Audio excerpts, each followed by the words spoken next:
Janata Dal United के पूर्व अध्यक्ष शरद यादव का निधन हो गया है। शरद यादव ने 75 साल की उम्र में अंतिम सांस ली। बेटी सुभाषिनी शरद यादव ने ट्वीट कर जानकारी दी, पापा नहीं रहे। यादव ने गुरुग्राम के फोर्टिस अस्पताल में अंतिम सांस ली। बिहार की राजनीति में अपनी अलग पहचान रखने वाले शरद यादव का इस तरह से चला जाना हर किसी को अखर रहा है। उनकी समाजवादी वाली राजनीति ने उन्हें जनता के बीच लोकप्रिय बना दिया था। राजनीति में एक दौर के साथी रहे शरद यादव के निधन के बाद आरजेडी सुप्रीमो लालू प्रसाद यादव खासे मर्माहत है। बिहार के पूर्व मुख्यमंत्री लालू प्रसाद यादव ने शरद यादव के निधन पर शोक व्यक्त करते हुए अपने ट्विटर हैंडल पर एक वीडियो संदेश साझा किया है। इस वीडियो में श्रद्धांजलि देते हुए लालू यादव भावुक हो गए।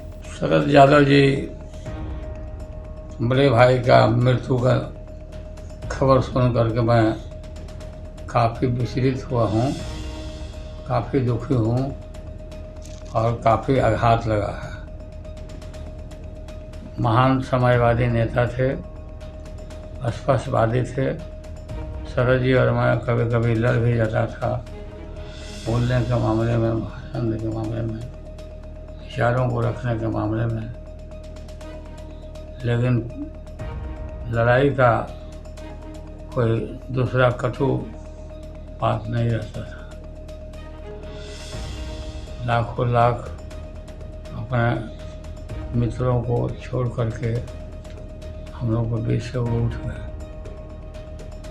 मैं भगवान से प्रार्थना करता हूँ उनकी आत्मा को फिर शांति दें और शोक संतप्त परिवार को। दिवंगत शरद यादव के पार्थिव शरीर को दिल्ली स्थित उनके निजी आवास पर अंतिम दर्शन के लिए रखा गया है। बिहार के डिप्टी सीएम तेजस्वी यादव उनके अंतिम दर्शन के लिए दिल्ली रवाना हो गए। दिल्ली जाने से पहले पटना एयरपोर्ट पर डिप्टी सीएम तेजस्वी यादव ने कहा कि शरद यादव के निधन से काफी मर्माहत है और उनके अंतिम दर्शन के लिए दिल्ली जा रहे हैं।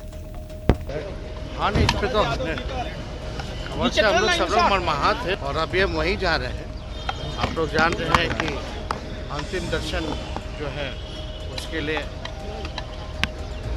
दिल्ली में उनके आवास पर ही भी उनकी पार्थिव शरीर को रखा गया, तो अंतिम दर्शन के लिए वहीं जा।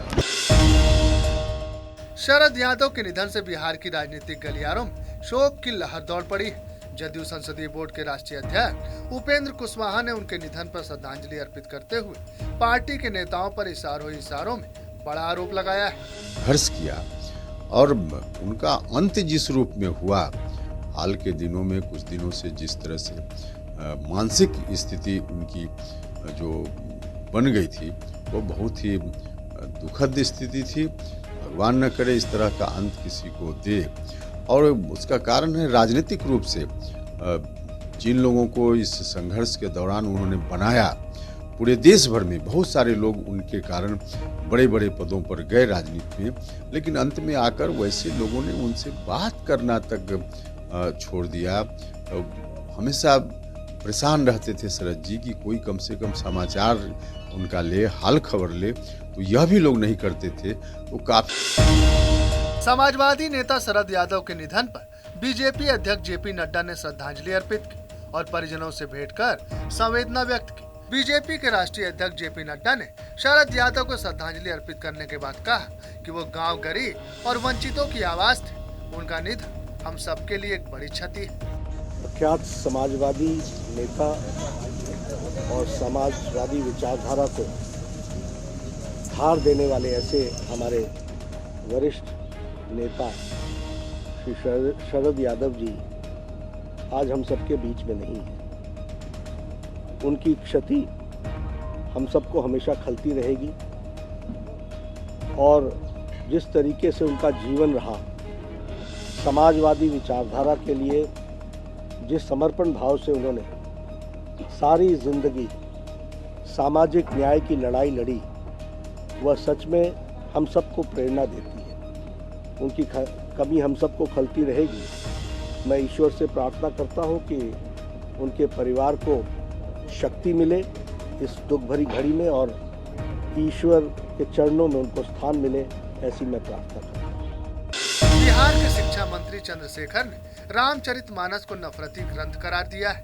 इसके बाद पूरे देश में हंगामा मचा हुआ है।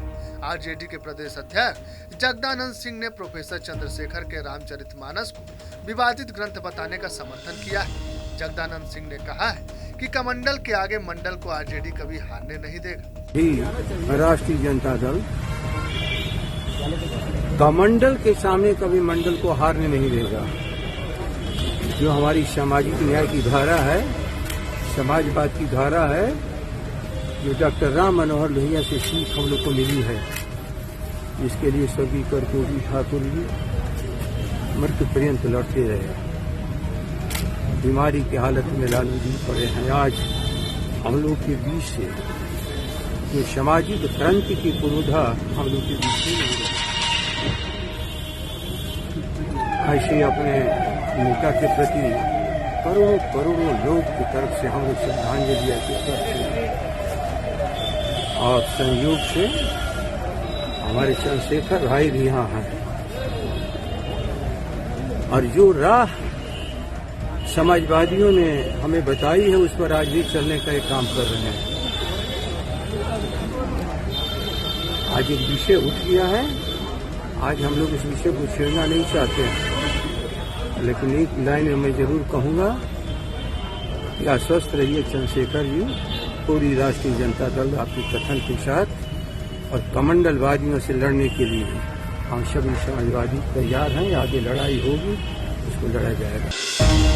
रामचरितमानस को लेकर दिए गए बयान पर देश का राजनीतिक माहौल गर्म हो गया है, लेकिन बिहार के शिक्षा मंत्री प्रोफेसर चंद्रशेखर अपने बयान पर अडिग। एक बार फिर उन्होंने कहा कि एक बात को कितनी बार बोलूं, जो बोला उस पे अड़ा खड़ा। अरे भैया, एक बात को के बार बोलूं? हम कह रहे हैं कि एक बात को के बार बोलूं? जिस सत्य को बोला हूं वहां अड़ा हूं खड़ा। किनको क्या बोलना है उससे हमको क्या मतलब? आपके विचार से पार्टी किसने क्या कहा वो पार्टी के लोग से बताएंगे ना आपको। आप नहीं देख रहे हैं, आप देखने रहे क्या हुआ? आप देख नहीं रहे भाई, आप देखे ना। बीजेपी वाला कुछ भी करे, वो तो जीवा मैंने कटवाने की बात कर रहे हैं, और उन पर मुकदमा कराओ ना आप लोग। रामचरितमानस पर आरजेडी के अंदर विवाद बढ़ गया है। आरजेडी के प्रदेश अध्यक्ष जगदानंद सिंह ने शिक्षा मंत्री प्रोफेसर चंद्रशेखर के बयान का समर्थन किया। वहीं पार्टी के राष्ट्रीय उपाध्यक्ष शिवानंद तिवारी ने शिक्षा मंत्री चंद्रशेखर और पार्टी के प्रदेश अध्यक्ष जगदानंद सिंह की मौजूदगी में कहा, रामायण से घृणा फैलाता है। मैं व्यक्तिगत रूप से यह नहीं मानता कि रामायण सिर्फ घृणा फैलाता है, तो मैं व्यक्तिगत रूप से उस राय के साथ सहमत नहीं। और हमको नहीं लगता है कि पार्टी के अंदर इस मामले में विचार हुआ है कि पार्टी जो है इसका समर्थन करेगी। लेकिन चंद्रशेखर ने कहा कि ये घृणा फैलाने वाला पार्टी के अंदर जो इस तरह का मेजर डिसीजन होता है, सुनिए, मेजर डिसीजन होता है। हम पार्टी के राष्ट्रीय उपाध्यक्ष हैं। चिराग पासवान आज बक्सर के दौरे पर। बक्सर में किसानों के ऊपर पुलिसियां बर्बरता और मुआवजा नहीं मिलने के बावजूद किसानों के ऊपर पुलिस की तरफ से की गई कार्रवाई को लेकर उन्होंने स्थानीय लोगों से मुलाकात की है। चिराग पासवान इस दौरान नीतीश सरकार पर जमकर बरसे। कहां पर ये गलत मांगों को लेकर इस आंदोलन पे बैठे, और ये आज से नहीं बैठे भैया, 80-85 दिन से इस आंदोलन में शांतिपूर्वक तरीके से तमाम हमारे किसान भाई यहाँ पर बैठे। अगर हमारे किसान, और मैं पूछना चाहूंगा मुख्यमंत्री नीतीश कुमार जी कि आज अगर हमारे अन्नदाता कहते हैं कि इन्हें हक का मुआवजा मिले, तो क्या गलत मांग ये कर रहे हैं मुख्यमंत्री नीतीश कुमार जी? 2012-13 में जब आपने इनकी जमीन ली, अगर ये कहते हैं, और ये रिपोर्ट में भी ये जाहिर हुआ है कि जिस दर पर इनकी जमीन ली गई थी उसमें धांधली की गई, मुआवजे की उचित रकम हमारे किसान भाइयों के हाथ में नहीं आई, अगर ये उसकी जांच की मांग कर रहे हैं, तो क्या गलत मांग